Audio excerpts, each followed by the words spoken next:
ഞങ്ങൾ കാലത്ത് ചെയ്ത ദേഹാധ്വാനം എൻ്റെ ക്ഷയിച്ചു വരുന്ന ആരോഗ്യത്തിന് പറ്റാത്തതായിരുന്നു. തന്മൂലം ഉച്ചയ്ക്ക് ശേഷം ഞാൻ വളരെ ക്ഷീണിതനായി.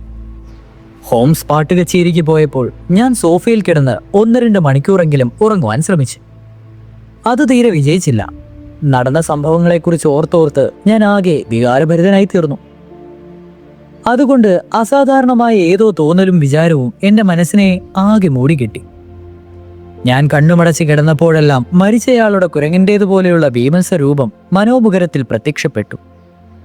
അയാളുടെ രൂപം അത്രയും വിരൂപമാകിയാൽ അയാളെ കൊന്നവനോട് എനിക്ക് കൃതജ്ഞതയാണ് തോന്നിയത്. മനുഷ്യന്റെ അവയവങ്ങൾ ഏറ്റവും വികൃതമായി കണ്ടിട്ടുണ്ടെങ്കിൽ അത് ക്ലീവൻകാരനായ ഈനോക് ജെ ധെബ്രയുടേതാണെന്ന് നിസ്സംശയം പറയാം.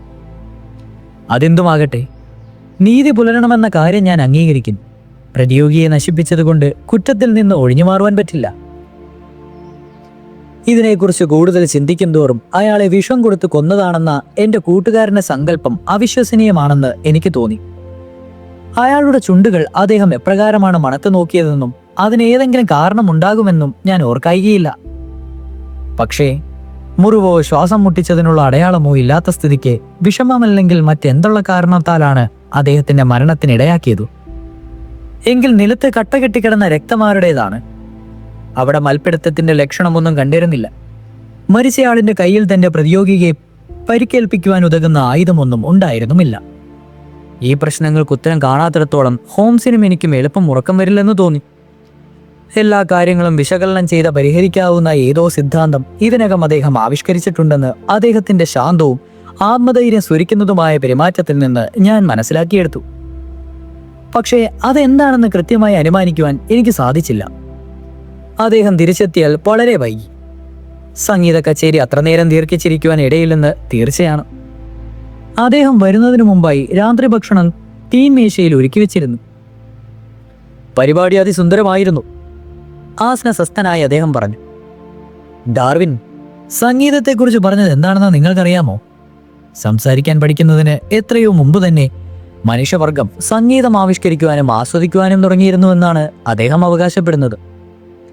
അതുകൊണ്ടായിരിക്കണം നമ്മൾ വളരെ ഹൃദയലോലരായി അതിൽ മുഴുകിപ്പോകുന്നത്. ലോകം അതിൻ്റെ ശൈശവതയിലായിരുന്നപ്പോഴത്തെ മഞ്ഞുമൂടിയ യുഗങ്ങളെക്കുറിച്ച് നമ്മുടെ ആത്മാവിൽ മങ്ങിയ ഓർമ്മകൾ തങ്ങി നിൽക്കുന്നുണ്ടാവും. അതൊക്കെ വളരെ വിശാലമായ ആശയമാണ്, ഞാൻ അഭിപ്രായപ്പെട്ടു. പ്രകൃതിയെ വ്യാഖ്യാനിക്കുവാൻ പ്രകൃതിയെപ്പോലെ വിശാലമായ ആശയം വേണം, അദ്ദേഹം പ്രതിവചിച്ചു. എന്താ കാര്യം? നിങ്ങൾക്കെന്തോ അസുഖമുണ്ടെന്ന് തോന്നുന്നു. ഈ ബ്രിക്സ്റ്റൺ തെരുവ് സംഭവം നിങ്ങളെ ആകെ തകരാറിലാക്കിയിരിക്കുന്നു. സത്യം പറഞ്ഞാൽ അതാണ് സംഭവിച്ചിരിക്കുന്നത്, ഞാൻ പറഞ്ഞു. അഫ്ഗാനിലെ അനുഭവങ്ങളും വെളിച്ചത്തിൽ ഞാൻ ഇത്തരം കേസുകളിൽ പതറിയെടുക്കുവാൻ പാടില്ലാത്തതാണ്. മൈവണ്ടിയിൽ വെച്ച് എൻ്റെ സ്വന്തം സഖാക്കളെ കശാപ്പാക്ക് ചെയ്യുന്ന രംഗം ഞാൻ ധൈര്യസമേതം നോക്കി നിന്നിട്ടുണ്ട്. എനിക്കതെങ്ങനെ മനസ്സിലാകുന്നുണ്ട്. ഭാവനയെ ഉത്തേജിപ്പിക്കുന്ന നിഗൂഢത ഇതിൽ അടങ്ങിയിട്ടുണ്ട്. ഭാവനയില്ലാത്തടത്ത് ഭീതിയുമില്ല. നിങ്ങൾ സായാഹ്നപത്രം കണ്ടോ? ഇല്ല. അതിൽ സംഭവത്തെക്കുറിച്ച് ഏതാണ്ട് നല്ലൊരു വിവരണം നൽകിയിട്ടുണ്ട്. ആ മനുഷ്യനെ പൊക്കിയപ്പോൾ ഒരു സ്ത്രീയുടെ വിവാഹമോതിരം തറയിൽ വീണ വിവരം അറിഞ്ഞിട്ടില്ലേ? അങ്ങനെ പറയാതിരുന്നത് നന്നായി. അതെന്താ? ഈ പരസ്യം നോക്കൂ, അദ്ദേഹം പറഞ്ഞു. സംഭവം നടന്നു കഴിഞ്ഞയുടനെ ഇന്ന് കാലത്ത് എല്ലാ പത്രത്തിനും ഇതുപോലെയൊന്നും ഞാൻ അയച്ചു കൊടുത്തിരുന്നു. അദ്ദേഹം പത്രം എൻ്റെ നേർക്ക് എറിഞ്ഞു തന്നു. അദ്ദേഹം കാണിച്ച സ്ഥലത്ത് ഞാൻ കണ്ണോടിച്ചു.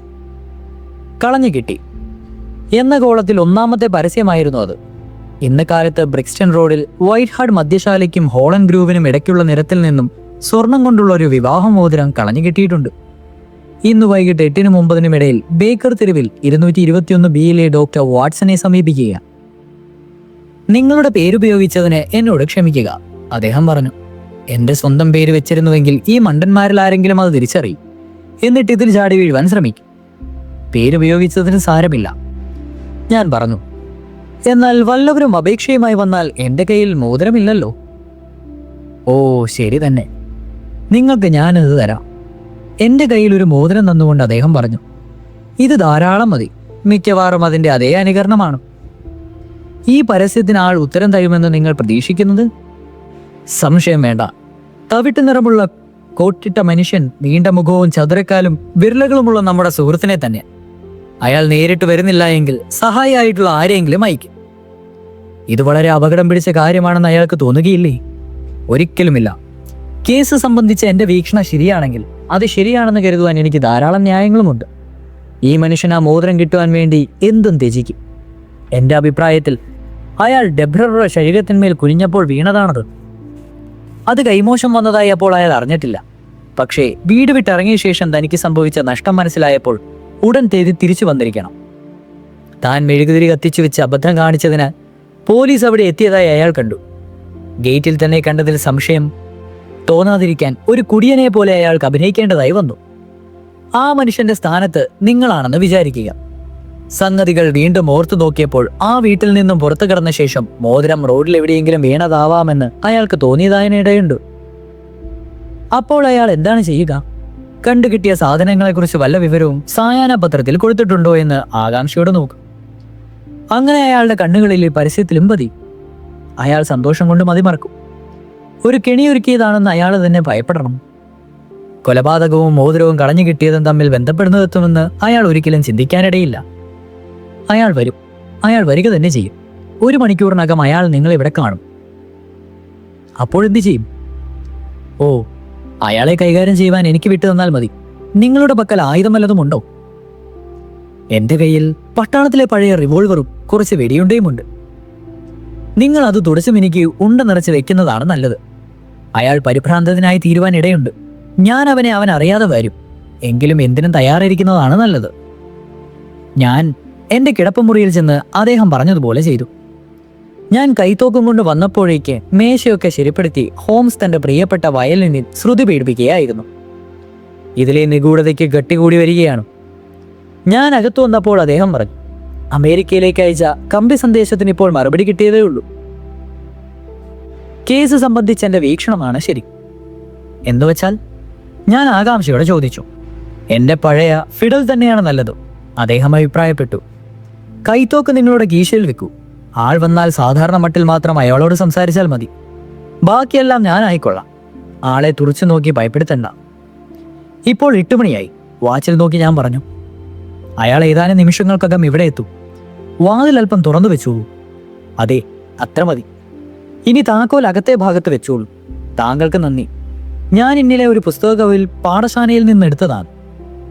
ദിഗ്ഷൂർ ഇന്റർജൻസ് 1642 ലിജിൽ വെച്ച് ലാറ്റിൻ ഭാഷയിൽ പ്രസിദ്ധീകരിച്ച വിചിത്രമായ പഴയ പുസ്തകമാണ്. ഈ ചാരനിറത്തിലുള്ള പുറംചട്ടയോടുകൂടിയ പുസ്തകം അച്ചടിച്ച കാലത്ത് ചാൾസ് രാജാവിന്റെ ശിരസ് തോളിനു മേലെ നിൽക്കുന്നുണ്ടായിരുന്നു. ആരാണ് അച്ചടിച്ചത്? ഏതോ ഒരു ഫിലിപ്പ് ഡിക്രോയാണ്. അകത്തെ 1-ാം പേജിൽ മങ്ങിയ മഷിയിൽ എക്സിലിബ്രിഗുലിയം അതിൽ വൈറ്റ് എന്നെഴുതിയിട്ടുണ്ട്. ആരായാലും ഈ വില്യം വൈറ്റ്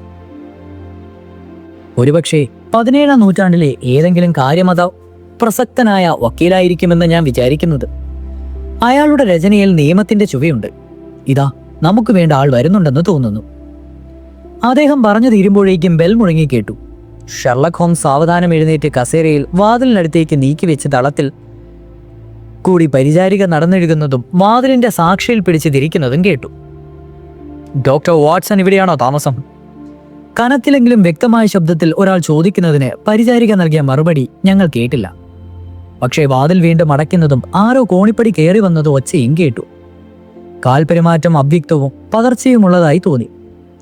അത് ശ്രദ്ധിച്ചുകൊണ്ടിരിക്കെ എന്റെ കൂട്ടുകാരന്റെ മുഖത്ത് അത്ഭുതത്തിന്റെ മിന്നലാട്ടം ഞാൻ കണ്ടു. ഇടനാഴിയിൽ കൂടി മെല്ലെ കടന്നു വന്ന വാതിലിൽ പതിഞ്ഞ ശബ്ദത്തിൽ മുട്ടുന്നത് കേട്ടു. അകത്തു വരൂ, ഞാൻ ഉറക്കെ പറഞ്ഞു. എന്റെ ക്ഷണം കേട്ട ഉടനെ ചുക്കിച്ചുളിഞ്ഞ കിഴവിയാണ് മുറിയിലേക്ക് വന്നത്. പെട്ടെന്ന് വെളിച്ചം കണ്ട പോലെ അവർ അമ്പരന്ന് നിന്നു. പിന്നെ ഉപചാരം പറഞ്ഞുകൊണ്ട് കണ്ണിമ പൂട്ടാതെ വിറയ്ക്കുന്ന കൈവിരലുകൾ കീശയിലിരുകി ഞങ്ങളെ സൂക്ഷിച്ചു നോക്കി നിന്നു. ഞാൻ എൻ്റെ കൂട്ടുകാരനെ ഒളിക്കണ്ണാലെ നോക്കിയപ്പോൾ അദ്ദേഹത്തിൽ യാതൊരു ഭാവഭേദവും കണ്ടില്ല. അത് കാരണം ഞാനും നിർവികാരനായിരിക്കേണ്ടി വന്നു. കിഴവി ഒരു സായാഹ്നപത്രം വലിച്ചെടുത്ത് ഞങ്ങളുടെ പരസ്യം ചൂണ്ടി കാണിച്ചുകൊണ്ട് പറഞ്ഞു, ഇതാണ് എന്നെ ഇവിടെ വരുവാനിടയാക്കിയത്. മാന്യരെ, ഭവതിയോടെ നിന്നിട്ട് പറഞ്ഞു, ബ്രിക്സ്റ്റൺ തെരുവിൽ ഒരു സ്വർണ്ണമോതിരം. എൻ്റെ മകൾ സാലിയുടേതാണത്. 1 കൊല്ലത്തോളമായി അവളുടെ വിവാഹം കഴിഞ്ഞിട്ട്. ഭർത്താവ് യൂണിയൻ കപ്പലിൽ ഒരു പരിചാരകനാണ്. അവൻ നാട്ടിൽ വന്നാൽ അവളുടെ കയ്യിൽ മോതിരം കണ്ടില്ലെങ്കിൽ എന്ത് ചെയ്യുമെന്ന് ഓർക്കുവാൻ പോലും വയ്യ. മിക്കപ്പോഴും അവൻ മുൻകോപിയാണ്. മദ്യപിച്ചാൽ പിന്നെ പറയുകയും വേണ്ട. നിങ്ങൾക്ക് കേൾക്കുവാൻ ഇഷ്ടമാണെങ്കിൽ ഞാൻ പറയാം. ഇന്നലെ രാത്രി സർക്കസ് കാണുവാൻ അവളും കൂടെ. ഇതാണോ അവളുടെ മോതിരം? ഞാൻ ഉച്ചത്തിൽ ചോദിച്ചു. കർത്താവിന് സ്തുതി, ആ കിഴവി ഉച്ചത്തിൽ പറഞ്ഞു. സാലി ഇന്ന് രാത്രി അതീവ സന്തുഷ്ടയാകും. മോതിരം ഇത് തന്നെയാണ്. നിങ്ങളുടെ മേൽവിലാസം എന്ത്? പെൻസിൽ എടുത്തിട്ട് ഞാൻ ചോദിച്ചു. ഹൗൺസ്റ്റിച്ചിലെ സങ്കൺ തെരുവിൽ 13-ാം നമ്പർ. ഇവിടുന്ന് ശകലം ദൂരെയാണ്. ബ്രിക്ഷൻ തെരുവിനും ഹൗൺസ്റ്റിച്ചിനും ഇടയിൽ സർക്കസ് ഒന്നും കളിക്കുന്നില്ലല്ലോ, ഷെർലക് ഹോംസ് പെട്ടെന്ന് പറഞ്ഞു. കിഴവി മുഖം വെട്ടിച്ച് ചുമന്ന കണ്ണാടി ഫ്രെയിമിലൂടെ അദ്ദേഹത്തെ സാഹൂതം നോക്കി. ഈ മനുഷ്യൻ എന്റെ വിലാസം ചോദിച്ചു. അവൾ പറഞ്ഞു, സാലി പെക്കാമിലെ മോഫിൽസ് പ്രയോസിൽ 30-ാം നമ്പറിലാണ് താമസം. നിങ്ങളുടെ പേരെന്താ?